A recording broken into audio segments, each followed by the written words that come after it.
The variation in value of G, म्हणजे जीचे मूल्यात होणारे बदल हेच आपण पाहणार आहोत. पहिला घटक आहे, पहिला भाग आहे change along the surface of the अर्थ, म्हणजे पृथ्वीच्या पृष्ठभागावरील होणारे बदल. कसे बदल होतात? अलॉंग विथ सरफेस, आता पृष्ठभागानुसार बदल आहे. म्हणजे काय?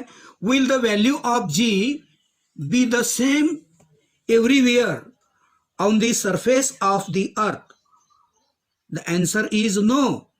The reason is that the shape of the earth is not exactly spherical, and so the distance of a point on the surface of the earth from its center the differ somewhat from the place to place due to its the rotation. The earth plugs at the equator and is the fitter at the poles. Its radius is the largest and equator and a smallest at the poles. The value of G is thus highest 9.832 meter per second square at the pole and decreases slowly with the decreasing latitudes. It is lowest 9.78 meter per second square at the equator. Now दोन्हीमध्ये काय फरक आहे लक्षात आलं का? पृथ्वीच्या पृष्ठभागावरील सर्वच ठिकाणी जी चे मूल्य समान आहे का? नाही. आपण त्याचं उत्तर असं देऊ शकतो.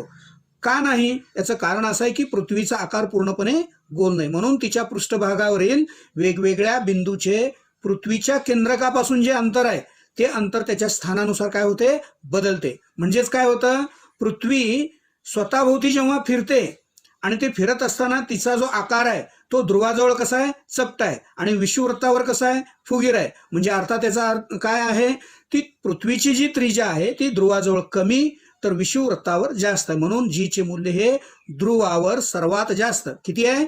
9.832 मीटर प्रति सेकंदाचा वर्ग एवढा आहे. आणि ते विषुववृत्ताकडे किती आहे? ते कमी कमी होत जाते, म्हणून विषुववृत्तावरती जीचं मूल्य आहे 9.78 मीटर प्रति सेकंदाचा वर्ग. हे कशानुसार झालं? पृथ्वीच्या पृष्ठभागानुसार हे बदल होतं, म्हणजे change along the surface of अर्थ. आता आपण नंबर 2 बघूया, दुसरा घटक change with height. Change with height म्हणजे काय? उंचीनुसार सुद्धा जीचं व्हॅल्यू काय होतं? बदलतं. म्हणजे काय होतं नेमकं? As we go above the earth surface the value of R is equation 5. The increases and the value of G is decreases. However, the direction is rather smaller of the highest, which are small in a comparison to the Earth radius. For example, remember that the radius of the Earth is 6,400 kilometer. नीट लक्षात ठेवा, त्याचं radius किती आहे? 6,400 kilometre. If an aeroplane is flying at the height 10 km above the surface of the earth, its distance for the earth's surface change from 6,400 km to 6,410 km at the change in the value of G due to it is a negligible. म्हणजे नेमकं काय? पृथ्वीच्या पृष्ठभागावरती जसं आपण वरती जातो त्या केंद्रबिंदूपासून वरती जात असताना आपलं जीचं मूल्य काय होत जातं? कमी कमी होत जातं. म्हणजे काय होतं? पृथ्वीच्या पृष्ठभागापासून त्याची जी उंची आहे त्या उंची म्हणजे त्याच्या त्रिज्येच्या तुलनेत खूपच कमी असल्यास काय होईल? त्याच्या उंचीमुळे जी मध्ये बदल होतं. कसा बदल होतो? अल्प असा बदल होतो. म्हणजे उदाहरणार्थ पृथ्वीची त्रिज्या 6,400 किलोमीटर आहे आणि पृथ्वीच्या पृष्ठभागापासून 10 किलोमीटर उंचीवरून उडणाऱ्या, समजा एखादा जर विमान 10 किलोमीटर उंचीवरून जर जात असेल तर त्याच्या केंद्रकापासूनचं अंतर किती झालं? मग 6,400 किलोमीटर पासून 6,410 किलोमीटर पर्यंत वाढल्यामुळे जीच्या मूल्यात होणारा बदल हा नगण्य. तथापि आपण जेव्हा एखाद्या कृत्रिम उपग्रहाचा विचार करतो तेव्हा मात्र तिच्या म्हणजे पृथ्वीच्या पृष्ठभागापासून त्याच्या उंचीमुळे होणारे जीचे बदल जे आहे हे आपल्याला काय करावं लागेल? विचारात घ्यावं लागेल. म्हणून विशिष्ट उंचीसाठी जीच्या मूल्यात होणारा खालील बदल तक्त्यात दिला आहे. तर हे सगळं होत असताना आपल्याला पाहायचं आहे काय? पाहायचं आहे त्यामध्ये काय बदल होतो नेमकं? On the other hand, when we consider the artificial satellites the orbiting the earth, we have to take into the account of the change in the value of g due to the large change in the distance of the satellites for the center of the earth. Some the typical heights and the value of g at these height are given in a following table. तक्ता दिलेला आहे, त्या तक्त्यानुसार आपल्याला काय बघूया, जीचं value कोणत्या ठिकाणी किती आहे हे आपण पाहूया. आता प्लेस सरफेस ऑफ द अर्थ ॲव्हरेज बघूया आपण. मग त्या प्लेसनुसार आपल्याला काय सांगता येईल? सरफेस ऑफ द अर्थनुसार आपल्याला सांगता येईल सरफेस ऑफ अर्थ ॲव्हरेज हाईट किलोमीटरमध्ये किती सांगितलंय त्याने? 0 किलोमीटर. म्हणजे आपण काय केलंय, पृथ्वीच्या वरती स्थिर आहोत, अशा वेळेला आपली उंची 0 किलोमीटर. म्हणजे जीचं मूल्य किती असेल? 9.8 मीटर पर सेकंद स्क्वेअर. आता बघूया दुसरं, माउंट एव्हरेस्ट वरती कुठे किती आहे? माउंट एव्हरेस्ट त्यावरती हाईट असेल 8.8. काय? 8.8 किलोमीटर हे माउंट एव्हरेस्ट शिखराची काय आहे किंवा पर्वताची हाईट आहे. मग त्यावरती जीचे मूल्य किती? 9.8च आहे. असं का असावं की त्या ठिकाणी एवढा अंतरामध्ये फरक नाही. परंतु maximum height reaches by man made balloon, जर आपण म्हणलं मानव निर्मित फुग्याने गाठलेली सर्वाधिक जी उंची आहे ती किती आहे? 36.6 किलोमीटर आहे. मग त्या ठिकाणी मात्र जीच्या मूल्यामध्ये बदल झालेला आपल्या लक्षात येतं. ते मूल्य किती? 9.77 असेल. Next, height of a typical withers satellite, म्हणजे अंतराळ यानाची कक्षा किती किलोमीटरवरती? 400 किलोमीटरवरती. मग 400 किलोमीटरवरती असेल तर त्याचं व्हॅल्यू किती असेल? कशाचं? जीचं 8.7 metre per second square. Next, the height of communication satellites, म्हणजे काय? आपण ज्या उपग्रहाच्या साहाय्याने जे काही आपण प्रसार माध्यम वगैरे बघतो, म्हणजे दळणवळणाचं उपग्रह कक्षा ज्याला म्हणलं जातं, ती कक्षा आहे. आणि ते उपग्रहाची उंची आहे पृथ्वीच्या भूपृष्ठापासून 35,700 किलोमीटर, 35,700 किलोमीटर. आणि त्या ठिकाणी मात्र जीची व्हॅल्यू किती असेल? 0.225 metre per second square.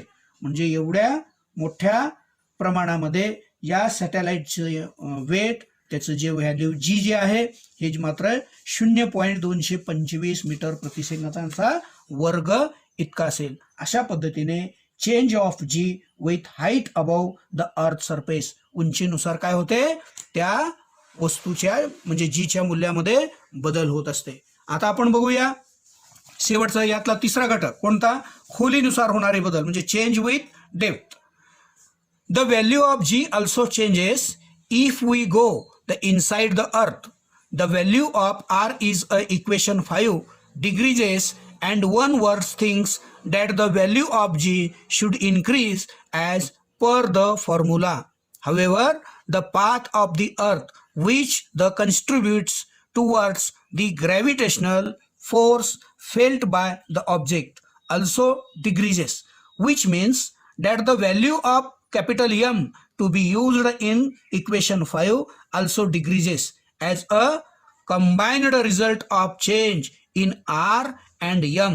The value of G decreases as we go deep inside the earth. म्हणजे खोलीनुसार जो बदल आहे, पृथ्वीच्या आत जेव्हा आपण जीचं मूल्य बघतो तेव्हा ते काय होईल? बदलेल. म्हणजे समीकरण 5 मध्ये दिले पहा, जे आरचे मूल्य जे आहे हे कमी होत जाते आणि जीचे मूल्य हे अधिक व्हायला हवे. परंतु वस्तू पृथ्वीच्या केंद्राच्या जवळ गेल्यामुळे, नीट लक्षात ठेवा, वस्तू पृथ्वीच्या केंद्राच्या जवळ गेल्यामुळे आता वस्तूवर गुरुत्वीय बल काय होतं? प्रयुक्त करणाऱ्या पृथ्वीचा भाग ही कमी होतो. म्हणजे समीकरण 5 मध्ये वापरलेले यम चे मूल्य ही काय होते? बदलते. याचा एकत्रित परिणाम म्हणून पृथ्वीच्या आत असताना खोलीनुसार जी चे मूल्य काय होत जाते? कमी कमी होत जाते. हे आपल्याला यावरनं लक्षात येतं. म्हणजे नेमकं काय होतं? Every planet and satellite have different mass and radius. Hence, according to equation 6, the value of G on their surface are different. On the moon, it is about 1/6 of the value of the earth. As a result, using the same amount of force, we can jump 6 times higher on the moon as compared to that on the earth. म्हणजे नेमकं काय, प्रत्येक ग्रह किंवा उपग्रह त्याचे वस्तुमान जे आहे ते वस्तुमान आणि त्याची त्रिज्या काय असते, वेगवेगळी असते. म्हणजे त्याप्रमाणे पृथ्वीवरील जीचे मूल्य सुद्धा कसं असलं पाहिजे, वेगळेच असले पाहिजे. चंद्राचे गुरुत्वीय बल हे पृथ्वीच्या गुरुत्व बलाच्या 1/6 म्हणजे आपण या ठराविक बल वापरून पृथ्वीच्या केंद्रावर किंवा पृथ्वीपेक्षा त्या चंद्रावर 6 पट काय होईल, जास्त उंच उडी मारू शकतो. हे कशामुळे होतं, पृथ्वीचं गुरुत्व बल त्या गुरुत्व बलाच्या 1/6 म्हणजे 1/6 इतकं गुरुत्व बल कुणाकडे आहे, चंद्राकडे. समजू या उदाहरणामध्ये तुमचं वेट वजन जर पृथ्वीवरती 60 किलोग्रॅम असेल तर तेच चंद्रावरती किती असेल 10 किलोग्रॅम असेल. म्हणजे त्याच्या 6 पटीने कमी असेल. म्हणजेच याचा अर्थ पृथ्वीच्या गुरुत्वबलापेक्षा चंद्राचं गुरुत्वबल हे 6 पटीने कमी आहे. म्हणजेच आपण काय शिकलं सांगा बघू, आपण काय शिकलं तर variation of value of g, change along with surface of earth, change with height and change in depth. म्हणजेच काय शिकलं आपण की त्या वस्तूच्या जे व्हॅल्यू आहे, जीचं जे व्हॅल्यू आहे हे सरफेसनुसार बदलतं, स्थान परत्वे बदल आहे, उंचीनुसार बदल आहे आणि खोलीनुसार सुद्धा बदल होतं. पुढे आपण मास अँड वेट हे नेक्स्ट पिरियडला आपण माहिती घेऊ. आपण जी माहिती पाहिली ती माहिती आपण व्यवस्थितपणे समजून घ्या. काही शंका असतील तर विचारा. धन्यवाद.